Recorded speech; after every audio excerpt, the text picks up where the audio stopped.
आप सभी को राधे राधे। आप सभी का इस चैनल पर एक बार फिर से स्वागत है और आपको मेरा प्रणाम।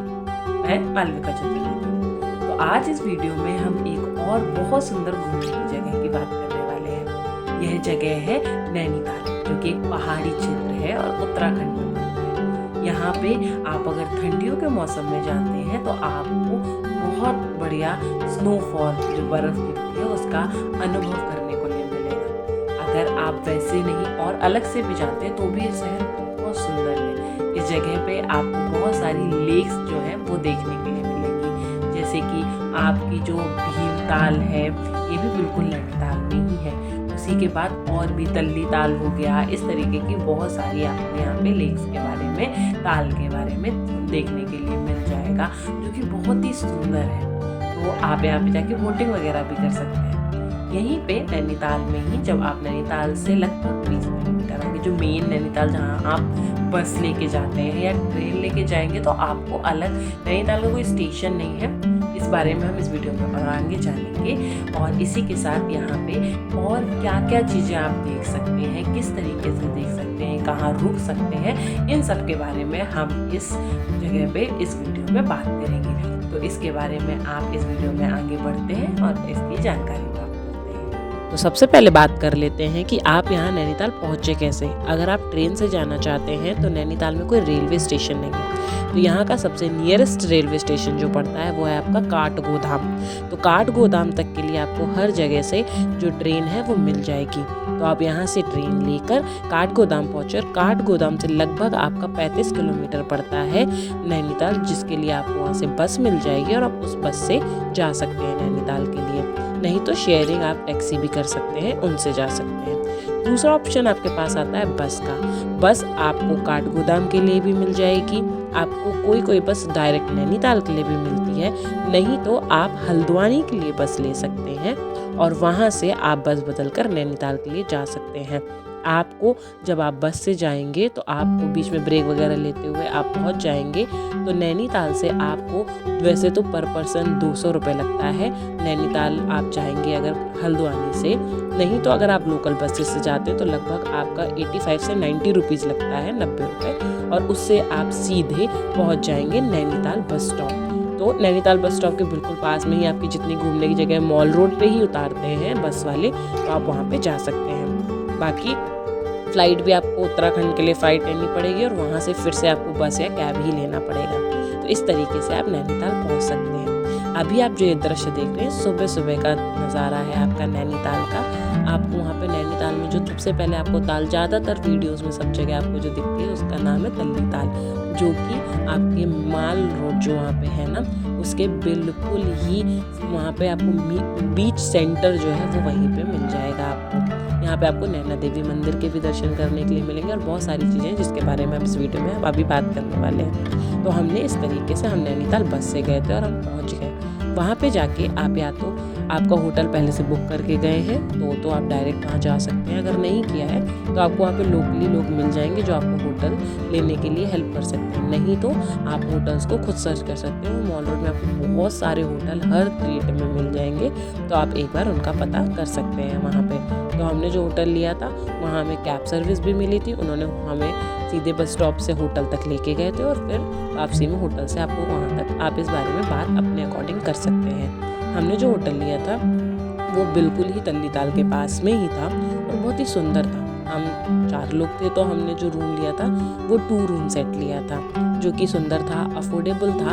आपको लगभग वहाँ पे जो रूम्स हैं वो 1500 से लेके 2000 सिंगल जो रूम होता है वहाँ पे वो मिल जाएगा। अगर आप डबल रूम सेट लेते हैं तो जो कि आपको 2500 से 3500 के रेंज में पड़ जाता है। और अगर आप और भी अलग अलग तरीके से रहते हैं तो हर होटल का जो रेट है ना वो अलग होता है। जितना ज़्यादा आप बिल्कुल ही सामने अगर लेके लेंगे तो वो आपको और भी एक्सपेंसिव पड़ेगा। तो इस तरीके से आप वहाँ पे जाके चेक कर सकते हैं।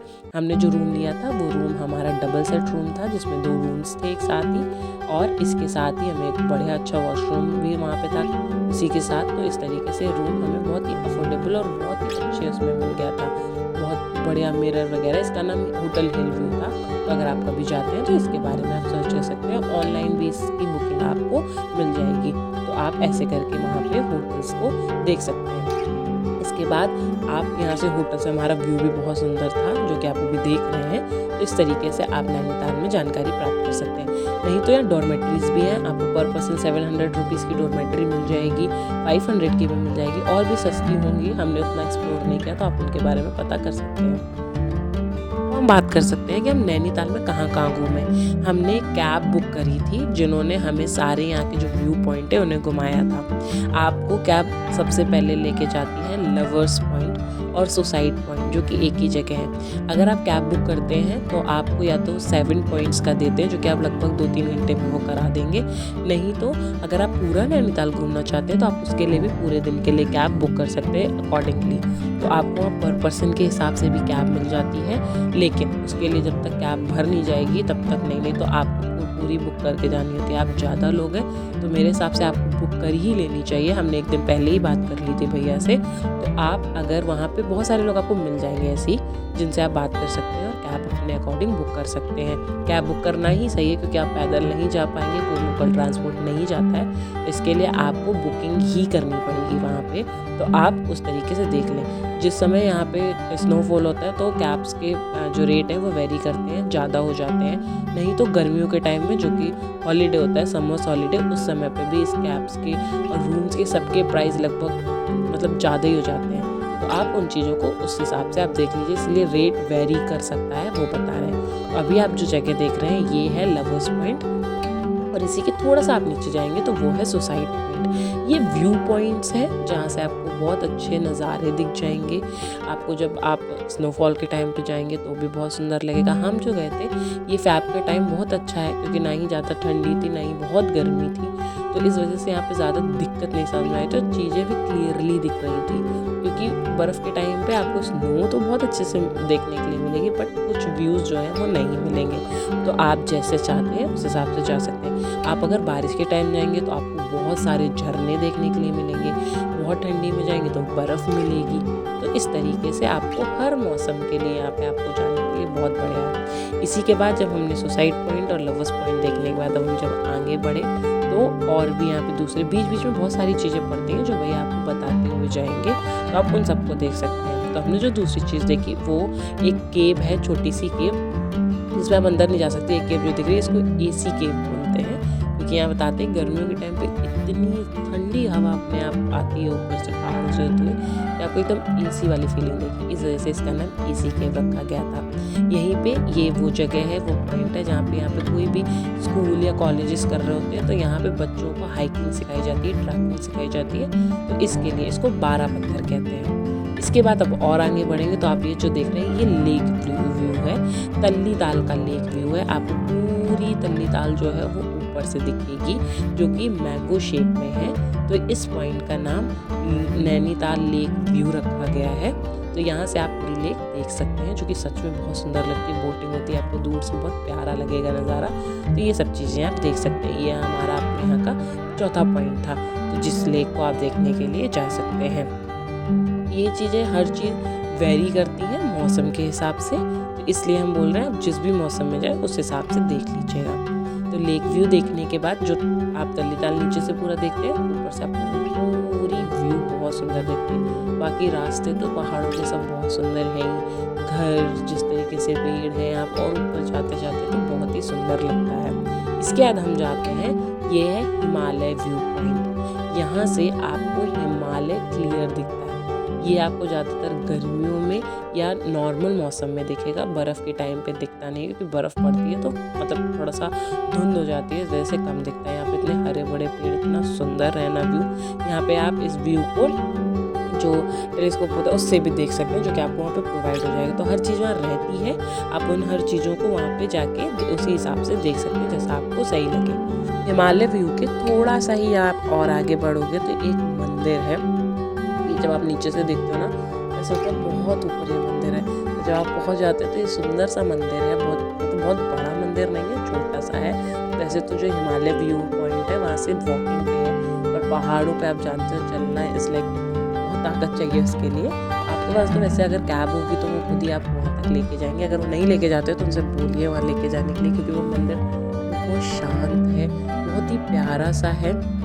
तो आप दर्शन भी कर सकते हैं और वहाँ पे आप थोड़ी देर बैठ के रेस्ट कर सकते हैं। आप अपने कैब ड्राइवर से बात कर लीजिएगा, क्योंकि कैब वाले उतना समय नहीं देते हैं। आप मतलब इतना देंगे कि आप फ़ोटोज़ क्लिक कर सकें, वाइब्स ले सकें, देख सकें वहाँ पे, इतना तो समय आपको देते हैं। ये थोड़ा सा सीढ़ियाँ चढ़ के और ऊपर को है, आप यहाँ पे जाएँ, आपको बहुत सुंदर लगेगा, बहुत शांति है। वैसे भी पहाड़ों में बहुत शांति होती ही है। उसके अलावा मंदिर जितने भी हैं ना, बहुत सारे लोग नहीं भी जाते हैं इधर साइड तक, तो आप अगर चाहेंगे, हम गए थे यहाँ बहुत ही कम लोग थे, क्योंकि हिल व्यू के पास तो बहुत ज़्यादा भीड़ थी और मंदिर में ऐसी कोई इतनी ज़्यादा भीड़ नहीं थी। तो आप अगर शांति की जगह चाहते हैं और अगर अपने वाहन से गए हैं तो जितने देर चाहते हैं उतनी देर बैठ सकते हैं, तो यहाँ पे आपको ज़रूर जाना चाहिए। इसी के बाद ये सारे पॉइंट्स, हिल व्यू पॉइंट और जो छोटे छोटे और भी बीच बीच में पॉइंट्स जो हमने देखे, वहाँ का जो हाई कोर्ट है वो भी हमने देखा था। तो इस तरीके से जारी जितनी चीज़ें थी वो हमने वहाँ पे देखी। इसके बाद हम वापस से नीचे आ गए, जो कि हमारा मॉल रोड में ही, जब आप मतलब बिल्कुल बस स्टैंड से सीधे चलते चलते लास्ट में जब पहुँचते हैं ना मॉल रोड की, तो वहाँ पे आपको नैना देवी जो मंदिर है उसके दर्शन करने के लिए जाएंगे। तो कैब लास्ट में आपको नैना देवी मंदिर के पास में छोड़ देती है और वहाँ से आप दर्शन करने के लिए जा सकते हैं। सबसे बड़ी चीज़ ये है कि आप कैब ड्राइवर से अपने अकॉर्डिंग सारी बात क्लियर करके ही जाएँ, बाद में कोई प्रॉब्लम ना हो। तो आप अभी जो ग्राउंड देख रहे हैं ये क्रिकेट ग्राउंड है। यहाँ पे हम गए थे उस दिन, कुछ प्रोग्राम भी हो रहा था, बाकी लोग क्रिकेट भी खेल रहे थे और मतलब पूरा ऐसे स्पोर्ट ग्राउंड है। नैना देवी के पास भी काफ़ी अच्छा मार्केट है, तो आप वहाँ पे एक्सप्लोर कर सकते हैं। वहाँ पे खाने पीने के लिए बहुत अच्छी जगह है, वेजिटेरियंस के लिए तो बहुत ही ज़्यादा, तो आप यहाँ पे ये सब चीज़ें खा पी सकते हैं। अब हम बात करते हैं नैना देवी मंदिर के। आपने सुना होगा जब हमारे शिव भगवान माता सती के जो शरीर था उसको लेके जब जा रहे थे, तो उनके जो अंग हैं वे कई जगह पे गिरे थे। उनमें से जो नेत्र हैं वह इसी जगह पे गिरे थे आके नैनीताल में।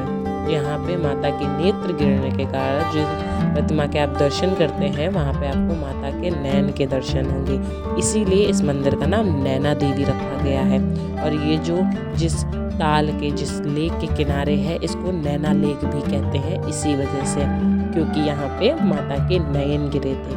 51 शक्तिपीठ में से यह एक शक्तिपीठ है जहाँ पे आपको माता के दर्शन, शक्ति रूप के दर्शन करने के लिए मिल जाएंगे। तो आप जब भी जाएं तो यहाँ पे ज़रूर दर्शन करें जाके। और इसी के साथ यहाँ पे नैना देवी मंदिर में ही आपको ये एक नया और मंदिर बन गया है, जहाँ पे आपको भगवान नारायण के जिसने दशावतार हैं उनके 10 अवतारों के दर्शन करने के लिए भी मिलेंगे।